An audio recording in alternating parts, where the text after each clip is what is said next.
So let's get ready for the Guilty Gear pre-release. The last 10 cards were dropped this week, and that is what I've been waiting on to do my Guilty Gear pre-release prep. Now, usually I talk about the beads of pre-release, but Guilty Gear is a little bit different. But before we get into that, let's talk about what the sealed pre-release deck is built like in Universus. If you're already an established player, feel free to jump ahead to where I'm going to talk about what you should be looking for and how the breakdown of Guilty Gear is so much different than previous Universus sets towards sealed play. A sealed deck in Universus is made of 40 cards minimum and use cards from 6 packs. Now, each pack contains a character, so you're guaranteed to have 6 characters. You must use one of the characters you pull. You won't get a character from outside sources, but luckily you're not locked in by any symbol. Your character's 2 symbols don't matter here. You can use any card that you have attuned or non-attuned from any symbol in a sealed deck in Universus. You're probably looking at wanting to play between 14 and 18 attacks depending on the character you're getting, depending on how aggressive you are, and the rest will be non-attacks, utilizing the best of your card pool. You will then play Universus like normal, apart from when you go to cycle, where you will cycle 5 cards instead of 10 because you're using a reduced deck.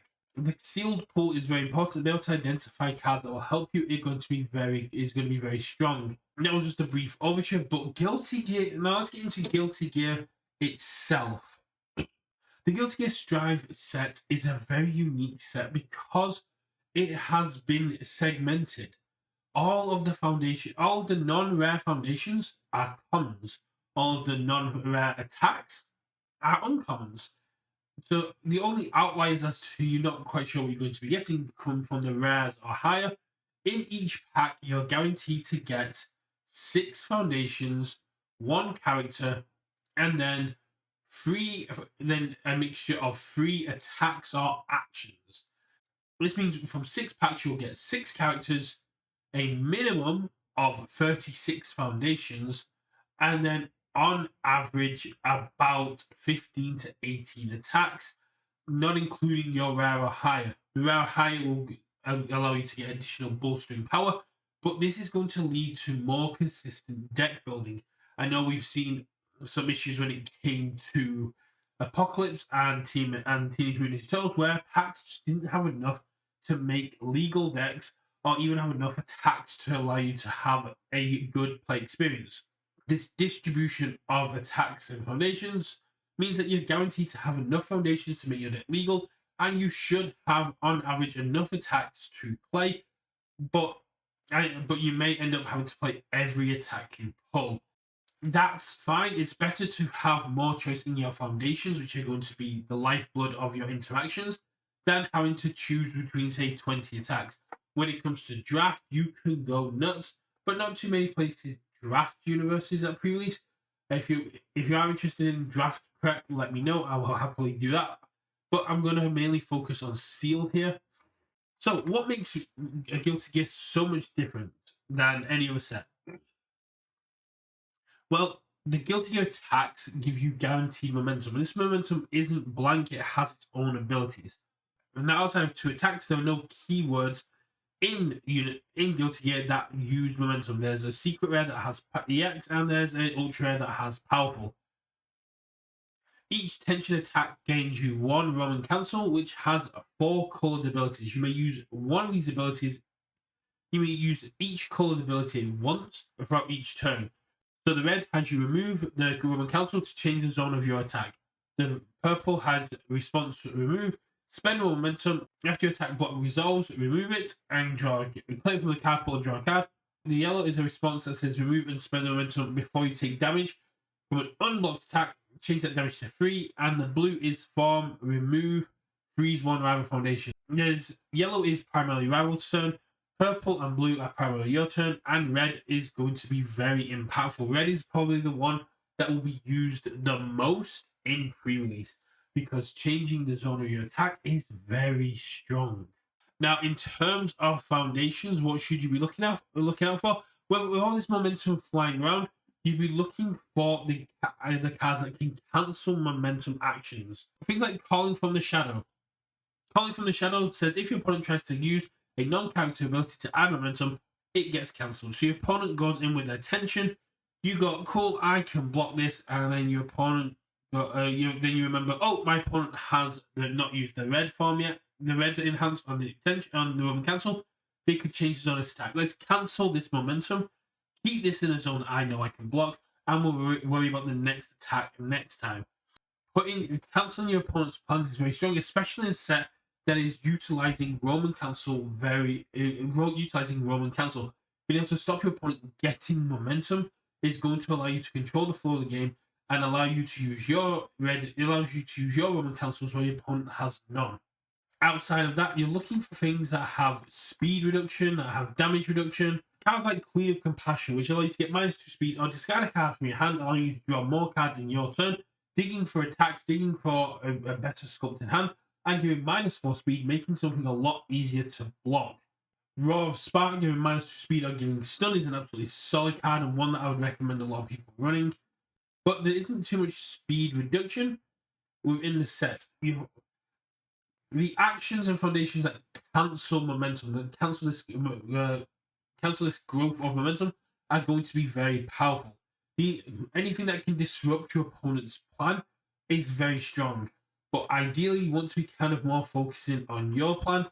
So cards like a Promised Toast, which is kind of the opposite to Queen of Compassion, where you can get +2 speed or discard a card for +4 speed, can finish games. Cards like Drift can stop that and put an attack back to its printed speed and allow it to become easier to block. There's going to be a lot of options to go through here. Scare Tactics is going to be a great one. When it comes to your attacks, as I mentioned at the beginning, you're not going to have much options for attacks. I'm just going to say it. You're going to have, if you're looking to run 16 attacks, you're probably going to have to use pretty much every attack you pull. If you do have some choice in attacks, one, go off zone. Attack, yes, I know with Roman cancel, everything can be moved to off zone, but your opponent can always move it back. So going away from mids, especially when you've got these foundations that allow cards to be used as mid blocks, off zone attacks are going to be very strong. Now there's one uncommon attack I did take a look at that I think will be very powerful, and that's Fafnir. This is a 6 difficulty, 5 high for 7, 1 mid block, 3 control on chaos and fire, doesn't matter in sealed. Tension, so you can move it off mid if you want. But the big one here is spend 1 momentum. After this attack is completely blocked, your rival loses 1 health each card in their hand. So if it's completely blocked and doesn't deal any damage, you can still burn your opponent, and this can kill. This can be a great way to close games. And if you pull it late game and your opponent's on low health, it can basically be a take this and die, or don't take this and die, and put your opponent in an impossible position. I absolutely love this card, and I think in sealed it's going to be an absolute bomb, and it's going to do a lot of work. There are some very powerful cards in there. Trying to pick up throws, always going to be great, but there isn't too many throws. This set is powerful EX, throw, they're all limited to kind of like the higher rarities. So it looks like you're just going to be in for essentially a good, honest game of Universus of throwing attacks back and forth. So building a deck that can control the flow of the game, control your opponent's momentum output, increase your momentum output. Yes, 2 of the Roman cancel abilities do require you to have momentum, but remember, unless you're very lucky and you pull one of the 2 cards that have a momentum out, that momentum is going to sit there until you get more Roman cancels. And if you can't spend it, that's attacks in your deck. Those are attacks from your deck you will not see again. Now, breaking into your characters, the characters that you should or shouldn't be playing in sealed. Straight away, May. I love May, but there's no limit to how many copies of a card you can play in sealed. So that static ability doesn't matter. 2 damage on everything is very powerful. The chances of you seeing cards with the same names in your card pool are very slim. So if you're going May, you're primarily going for it to get the additional power, to get the additional damage. But I don't see that happening. Kai Kiske is one that I would absolutely say is one to run. The amount of attacks that you're running pushes your opponent's percentages above the 33.3%. So they're going to be running more attacks and they're going to be checking them more often. So the chance of your opponent having 6 or more committed foundations gets a lot higher. There is also a decent number of charge and ranged attacks in there, so you're going to be able to deny your opponent resources, making your attacks fast. Denying your opponent's resources on the backswing. Yeah, Kai Kisuke is an absolute solid one to pick. Bridget's a fun one because if you're going off zone, you will be able to gain more, but you need to have the string. And as a 721, you're very susceptible to taking a lot of damage. It's one I would say run if you haven't got any better options, but it could be quite solid. However, the ability to just change zone attack in sealed is very powerful. Your rival may have you seal one of their foundations to cancel this ability, turning off their damage bombs, turning off the biggest part of their seal deck. Absolutely beautiful. And the fact that you're getting 2 damage when you change the zone of an attack, and that's as a response. So for one of your attacks, you can gain 4 damage because you can use I know to change it once, and then you can use the Roman Council to change it again. And that is absolutely beautiful. The biggest issue is that also works for your opponent's attack. After you change the zone of an attack, it gains 2 damage. So your opponent's attacks are going to go up. If you're blocking them, that's great. But if your opponent pulls some tricky out, it's a bit of a double-edged sword. But if you're confident in your defensive capabilities and your aspects of control, I know would be a great one to go. Nagoriyuki, I would definitely stay away from. Yes, it's got a massive health toll, but the big issue is if you want to get your 4 damage, you have to use a blood counter, and we're not guaranteed to get any ways to remove counters from this character outside of his own ability. And going down 10 health every 4 attacks in sealed, where you're not guaranteed to hit, you don't know what your opponent's going to be running, and your attack zones, your block zones are not guaranteed. This is a risky strategy. If you're looking for something that's fun, that's a high risk, high reward, then go for it. For me personally, this is one that I would absolutely stay away from. I do not like it in sealed, and I do not think that it should see play or that it will do too well. Yes, you're getting 4 damage, but you're risking 10 health, where sealed can go quite long. Sealed will keep you alive, and after your attack is completely blocked, you knock a card out your opponent's hand. This is going to allow you to string longer. So if you build a low cost, high impact deck, you're going to be able to put a lot of pressure on your opponent, and you're going to be able to completely mess about with them. 5 panda in sealed, not too much of a drawback, as I said, because games tend to go a bit longer. Stall, bad guy, getting the momentum, putting your ability to clear and draw online in your first attack, the ability to if you only have 1 attack, to be able to change its zone, and then have Roman Council left to change your opponent's zone. Very cool. If it wasn't for the fact there's only 8 fire attacks in Guilty Gear, then I would say this would be an absolutely solid pick. But the fact there's only 8 attacks means no matter how much extra to your check you get, you're not guaranteed to have that fire attack in hand. It's going to be great for blocking, but there's no real ways to get momentum in your opponent's turn, so the blocking out isn't going to matter. It would be good for a build turn to build a foundation after a long string, but ideally you want to play a bunch of attacks, get the momentum, and then drop a fire attack at the end without having to commit anything and just blow your opponent away.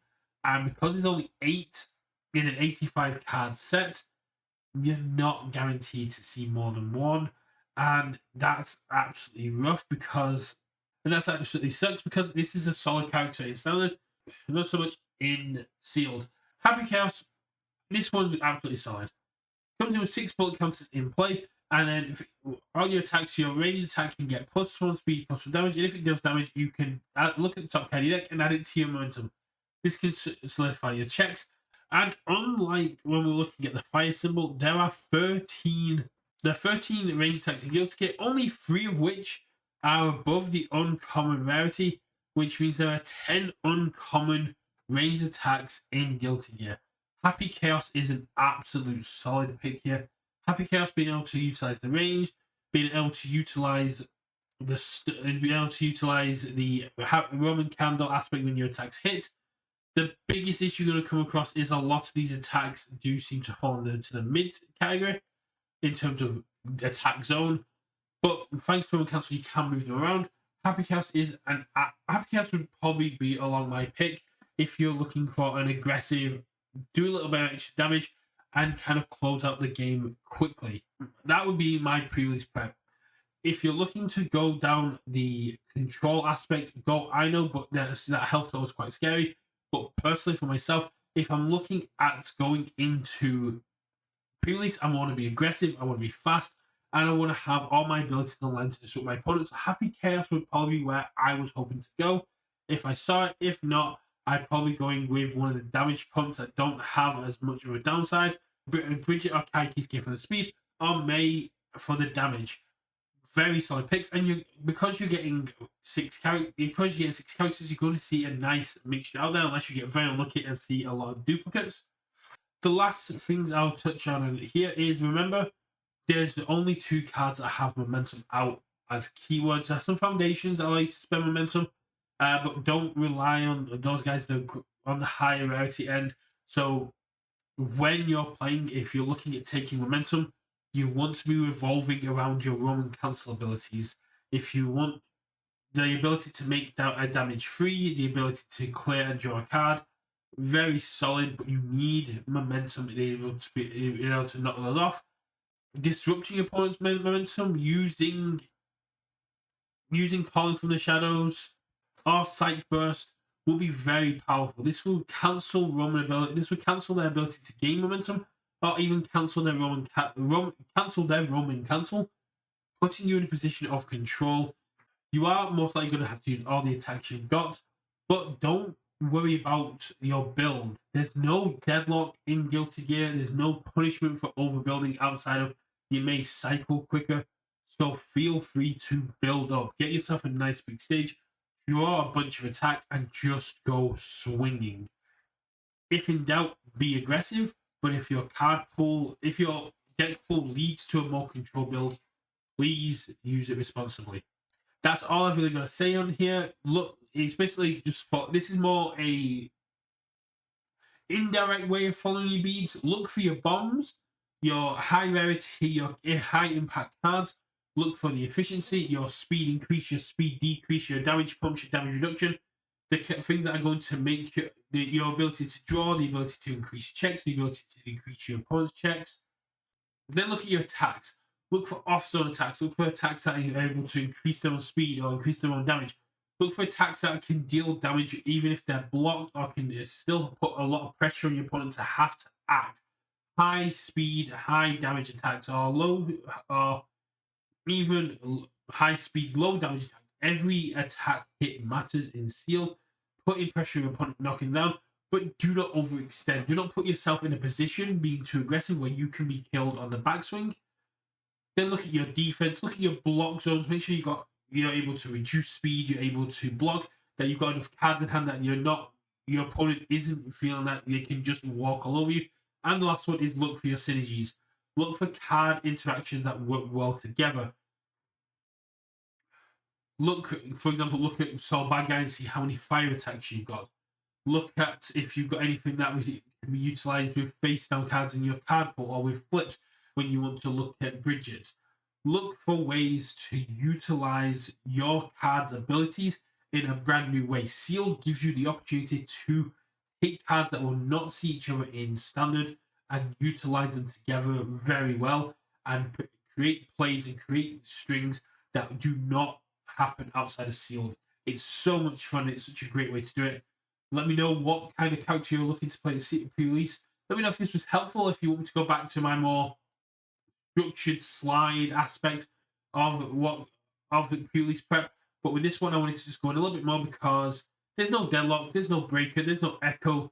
Powerful and EX are very limited. Stun is very limited, so there wasn't as much in terms of the beads to go over. But Roman Cancel was such a big thing. I wanted to make sure everyone knew.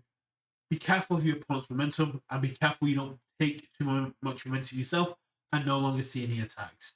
I'll see you all at game night. It's only a few weeks away, and hopefully we'll have some massive pre-releases going on in Glasgow. I'll see you there. Bye.